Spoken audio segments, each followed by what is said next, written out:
Comencemos por la diabetes tipo 1. Esta es una enfermedad no congénita, es decir, que no es hereditaria, pero sí existe cierta predisposición genética que juega un papel fundamental o importante. Y cuando hablo de predisposición genética, si bien no es algo hereditario, que cuando hablamos de algo hereditario es que sí o sí lo vamos a padecer. No, aquí existe una posibilidad, pero puede que no se desarrolle. Por lo tanto, esta no es una enfermedad con la que se nace, porque muchas veces dicen, bueno, es que nace con la diabetes. No es así, no es una enfermedad con la que se nace. Se desarrolla típicamente esta diabetes tipo 1 en la infancia y en la adolescencia, aunque también pudiera desarrollarse en los adultos. ¿Qué es lo que va a ocurrir? Ocurre un proceso de autoinmunidad. Cuando hablamos de autoinmunidad es que nuestro propio sistema inmunológico ataca a nuestro cuerpo, algunas células de nuestro cuerpo, algunos tejidos. En el caso de la diabetes tipo 1 es causada por una reacción autoinmune en el que el sistema inmunológico ataca y destruye a las células beta, que ya sabemos que las células beta son las productoras de insulina, y estas células se ubican en el páncreas en los llamados islotes de Langerhans. ¿Qué ocurre? A medida que las células beta se destruyen, la capacidad del páncreas para producir insulina disminuye, lo que va a generar una elevación de los niveles de glucosa en sangre, que es lo que conocemos como hiperglucemia. Hasta ahí, pues, básicamente lo que les explicaba anteriormente. Les decía que existen factores que contribuyen a que esto pueda generar. Existen factores genéticos, hay una predisposición genética. Existen factores genéticos que aumentan el riesgo de desarrollar diabetes tipo 1.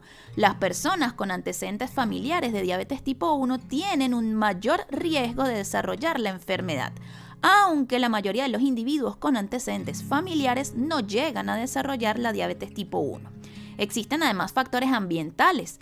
Aunque no se entienden completamente, se cree que ciertas infecciones virales u otros factores ambientales pueden ayudar a desencadenar la respuesta autoinmune que va a conducir a la diabetes tipo 1 en personas genéticamente predispuestas. ¿Cuáles son los síntomas que presentan estos pacientes? Una sed excesiva, que es lo que se conoce como polidipsia, un aumento en la frecuencia urinaria, en esas ganas de ir al baño, de orinar, que se conoce como poliuria, pérdida de peso a pesar de que hay un aumento del apetito, y un cansancio extremo, que es lo que yo les mencionaba de la fatiga, y ya les explicaba el porqué de esa fatiga, ¿no? El diagnóstico se va a hacer a través de pruebas de laboratorio, como la determinación, pues, de glucosa en sangre. También se hacen otras pruebas como determinar los niveles de hemoglobina glicosilada. Y aquí les quiero hablar un poco de qué es eso de la hemoglobina glicosilada, porque seguramente algunos en algún momento les hayan hecho esta evaluación de laboratorio. ¿Qué es la hemoglobina glicosilada? Y aquí es un poco, en el laboratorio nosotros ahí decimos que la hemoglobina glicosilada siempre va a contarnos la verdad, porque a veces los pacientes dicen, sobre todo los pacientes que están en controles, pacientes diabéticos que se hacen controles para conocer el tratamiento, que es básicamente para mejorar ese tratamiento, que es una de las razones por las que se hace esta prueba. Mienten, ¿no? Dicen, ¿has consumido? No, yo mi dieta normal y todo bien, pero la hemoglobina glicosilada siempre nos va a decir la verdad. Así que voy a contarles un poco sobre qué es la hemoglobina glicosilada. Esta hemoglobina glicosilada es una variante de la hemoglobina. La hemoglobina es una proteína que se encuentra en los glóbulos rojos. El caso de la hemoglobina glicosilada es una hemoglobina a la cual se le unió la glucosa, y por eso lo de glicosilada, que está unida a la glucosa.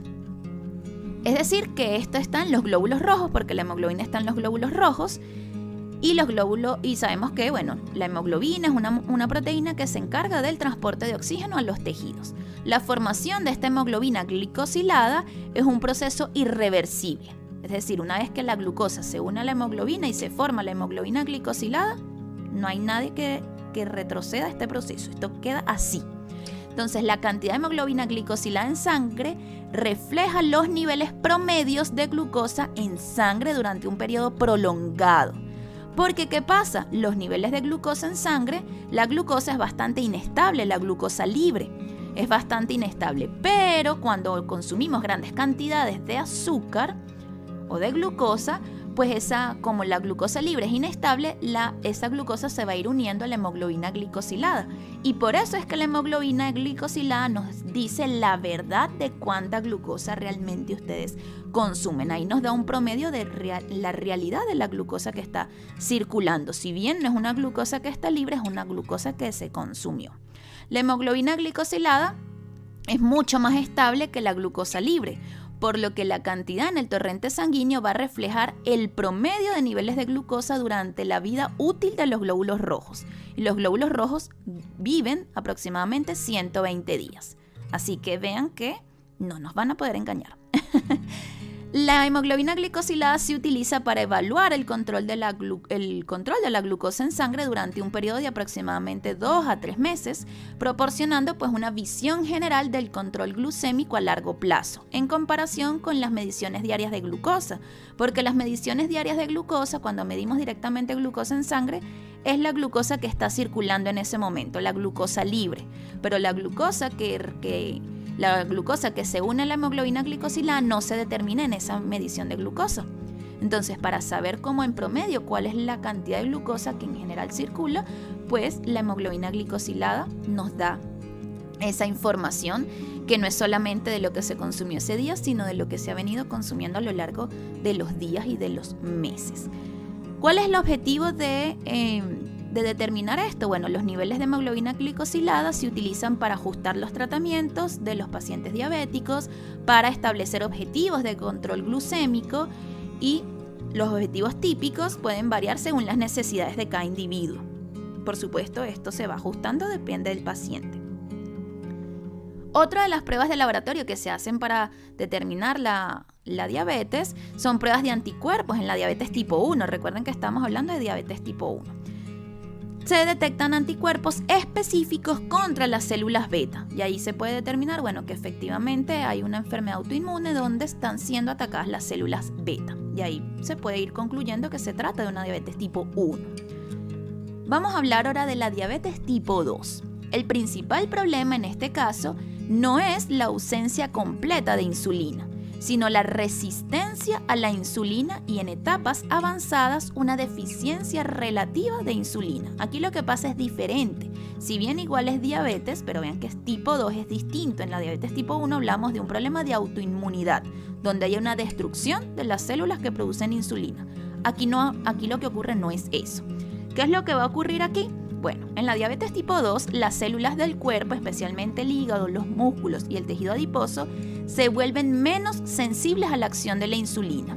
Y esto significa que la insulina no puede facilitar eficazmente la entrada de glucosa a las células. Recordemos que la insulina lo que hace es que las células capten esa glucosa que está en sangre. Esa es la función, una de las funciones de la insulina. ¿Qué es lo que va a ocurrir en estos casos?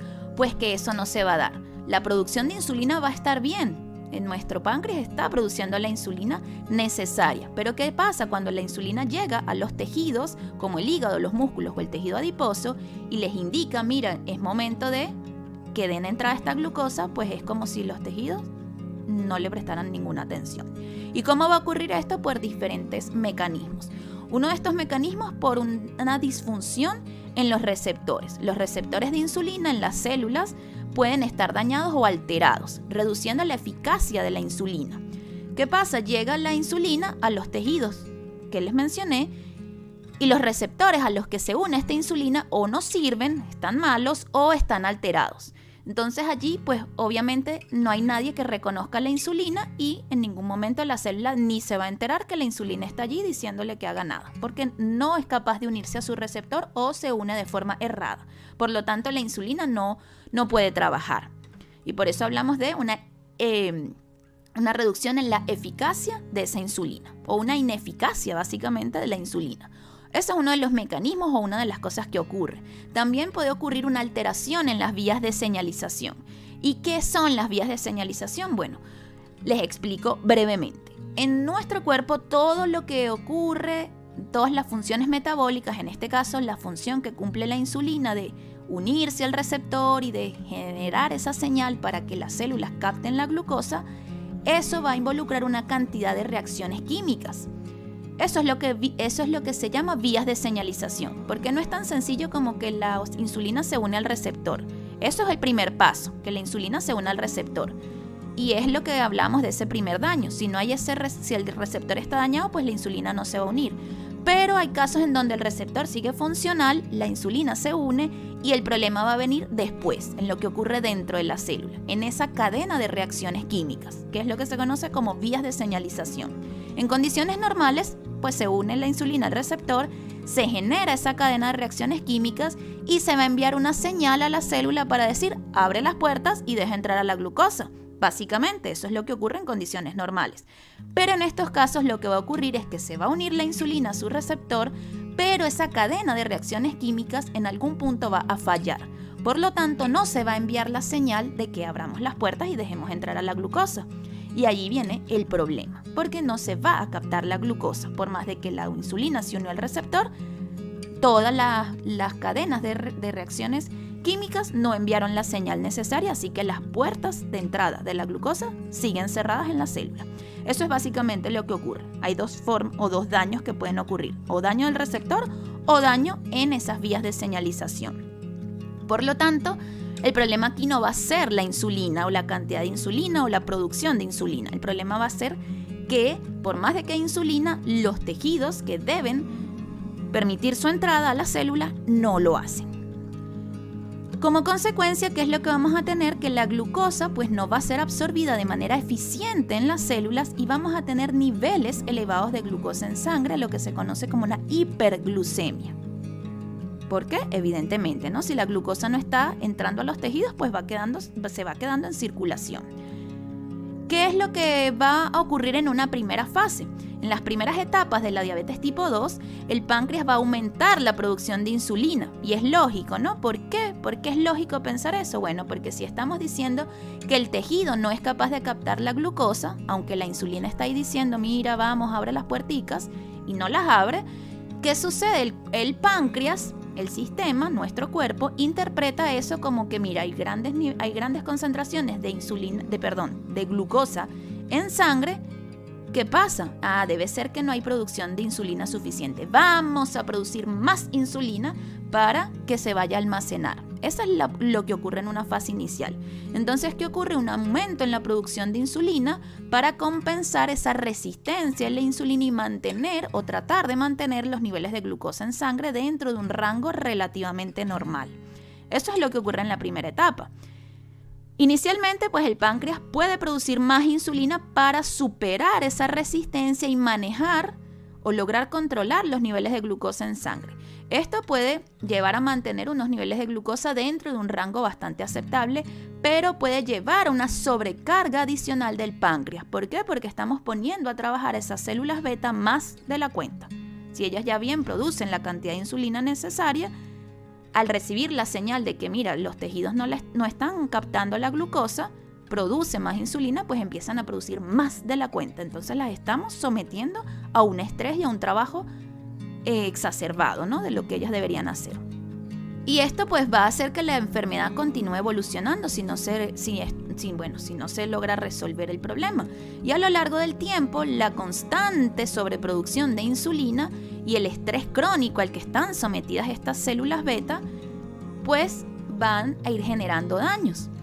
Las células beta pueden volverse incapaces de producir suficiente insulina debido al daño y a la sobrecarga de trabajo, lo que va a llevar en una parte más avanzada de la enfermedad a la disminución en la producción de insulina. Entonces vean que en un comienzo no hay falla en la producción de insulina, la insulina se está produciendo, pero como se somete al tejido a que produzca más y más y más y más y más, pues obviamente se agotan las células y llega un momento en donde empiezan a fallar y dicen, no, ¿sabes qué? Yo ya no puedo más. Yo no puedo seguir en este exceso que me estás pidiendo que siga y siga y siga trabajando sin parar. Entonces se genera un daño a nivel de las células y allí comienza a bajar esa producción de insulina. También puede ocurrir una muerte de esas células beta, de esas células productoras de insulina. Obviamente por ese estrés prolongado al que está siendo sometida la célula. Y ocurre lo que se conoce como apoptosis celular, una muerte celular programada. ¿Eso por qué? Por la misma situación. Se le está sobreexigiendo a una célula que haga un trabajo más de para lo que ella está, y esa sobreproducción de insulina pues lleva a que se agote, entre en un estrés y entre a una muerte celular, a una apoptosis. Y eso pues va a reducir el número de células beta y la función, por supuesto, del páncreas, porque entre menos células beta, menos producción de insulina. Hay factores que contribuyen a que todo esto que les acabo de explicar, que es básicamente lo que ocurre en la diabetes tipo 2, ocurra. Una predisposición